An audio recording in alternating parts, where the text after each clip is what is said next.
you so much for joining us on another informative episode of Get to Know Your ERB.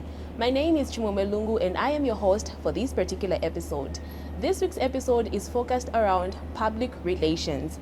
Now, ERB's public relations function serves as a vital link between the institution and the general public.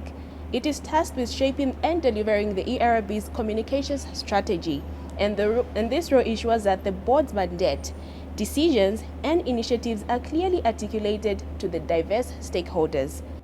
The Public Relations Department of the ERB is spearheading the Get to Know Your ERB campaign, a series meant to strengthen public understanding of the board's mandate and operations. The initiative reflects the ERB's commitments to transparency and public engagement, addressing key concerns about energy regulation while showcasing its efforts to safeguard consumer interests and promote sustainability. I am joined by the PR manager, Madam Namukolo today, who's going to be shedding more light on the PR department of the ERB. Madam, thank you so much for joining us on this week's episode of Get to Know Your ERB. Thank you so much, Chimwemwe, for having me. It's a pleasure. Thank you. This campaign is the first of its kind for the ERB, and its focus is on public education. What inspired the ERB to launch the Get to Know Your ERB campaign? Okay. The Get to Know Your ERB campaign is an information initiative that has been initiated to create awareness around the functions and the operations of the Energy Regulation Board as a sector regulator. We have noted that there is an information asymmetry that exists sometimes between our stakeholders and the ERB, the stakeholders being energy consumers, industry players, the government, and just even the wider public. So to bridge that information gap, we thought to come up with this initiative where we can delve into the details of the operations, the processes that happen in the ERB and the departments. So basically, we want to be responsive and also to just position ourselves as accessible as the ERB. Amazing. So what objectives do you hope to achieve through this series, and how do these align with the board's broader mandate? Indeed.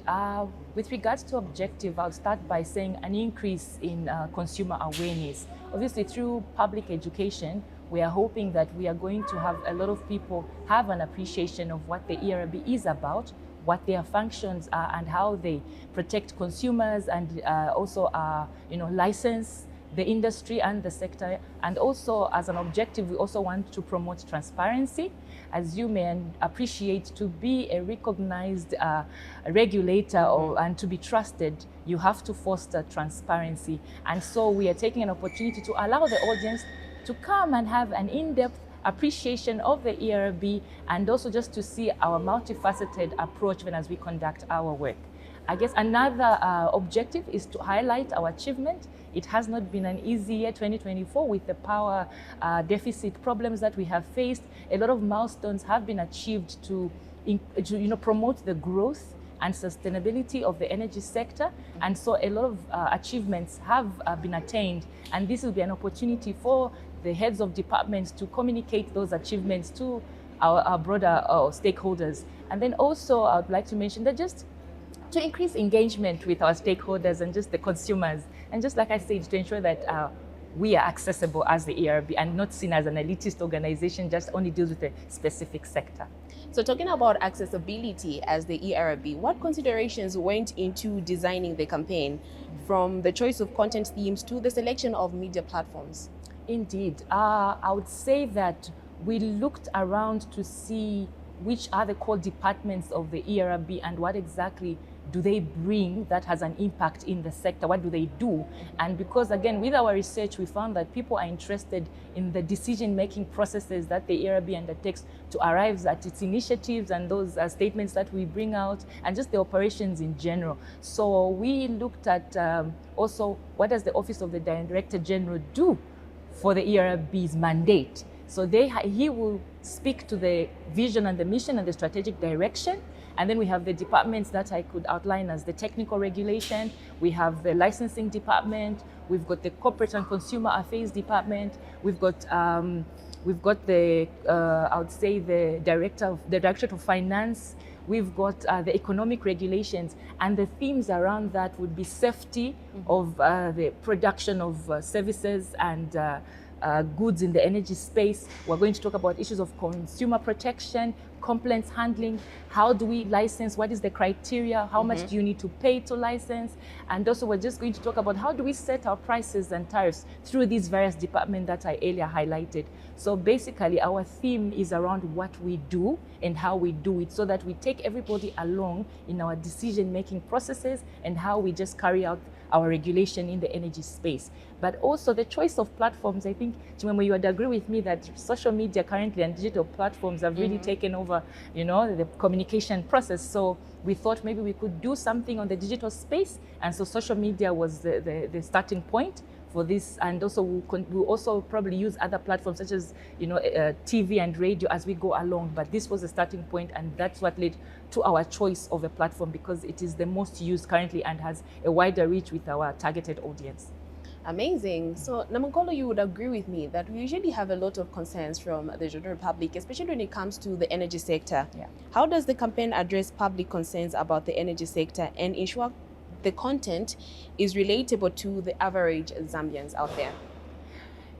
So this is a very good question. It's very important to us because obviously for us to be relevant and reach the target that we need to reach, we need to understand what their needs and what their concerns are.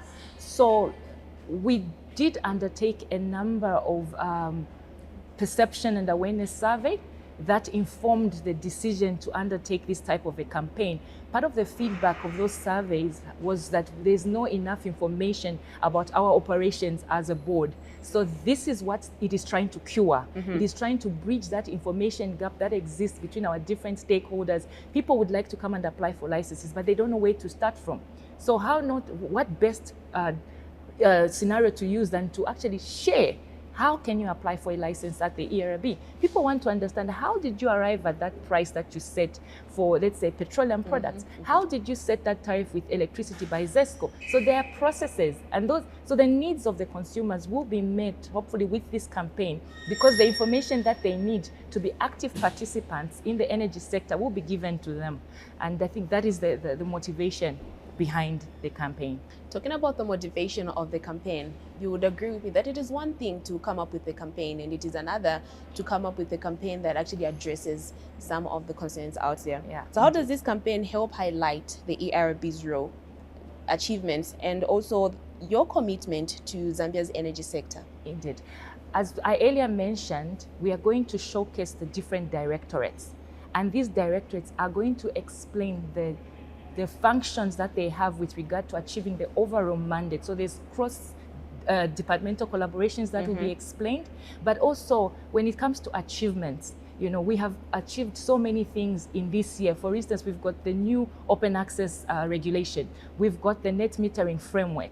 We've got the relaxation of importation law. We've got things like multi-year tariff application. We've got a number of things that the ERB has done to ensure that there's growth and stability in the energy sector. And those are the things that will be communicated by the various heads of directorates in the institution, and just show the public what it is we are doing to safeguard their interests, protect their consumer issues, and also just to ensure that the licensing and the sector is thriving and progressing towards a sustainable energy sector.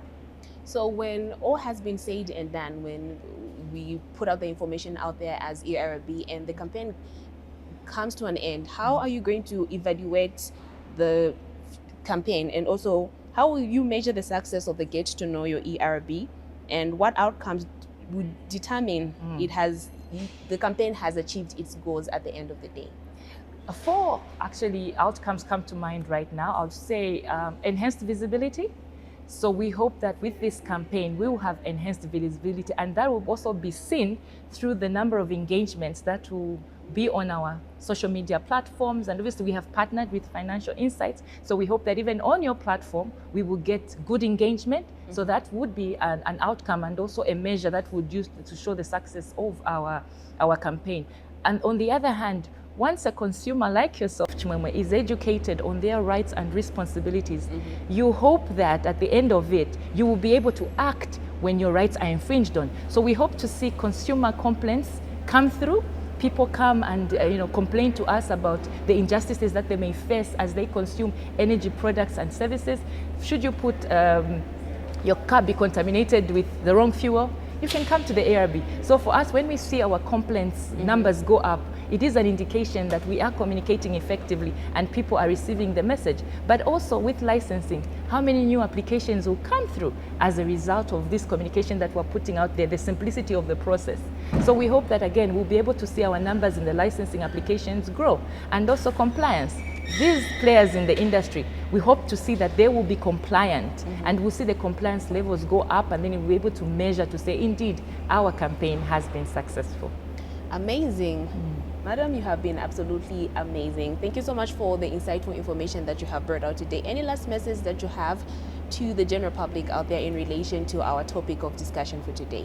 Indeed. I would love to mention that, ERB is very transparent, and we are doing this so that we are accountable to our various stakeholders and to show that we have an open communication. If you have any issues in the energy sector, you are free to come into the ERB through any of our offices on the Copper Belt, in Kasama, Livingstone, or Lusaka, to lodge in a complaint. And then also, we do have a toll-free line, which is 8484 across all 3 networks, MTN, Zamtel, and Airtel. So as ERB, our role is to ensure that our stakeholders' interests are safeguarded, and that is why we are doing this. Thank you so much. Thank you so much for joining us on Financial Insight for this amazing discussion today at your offices. We really do appreciate you making time to have this conversation with us. Thank you so much for having me. Thank you. Dear viewers, thank you so much for staying tuned. You have been watching Get to Know Your ERB with Financial Insight in collaboration with the Energy Regulation Board. Now, you can find this particular interview on all our social media platforms and also on the ERB platforms across all social media platforms. My name is Chimomelungu. Thank you so much for staying tuned. Do join us for another informative episode of Get to Know Your ERB. Thank you.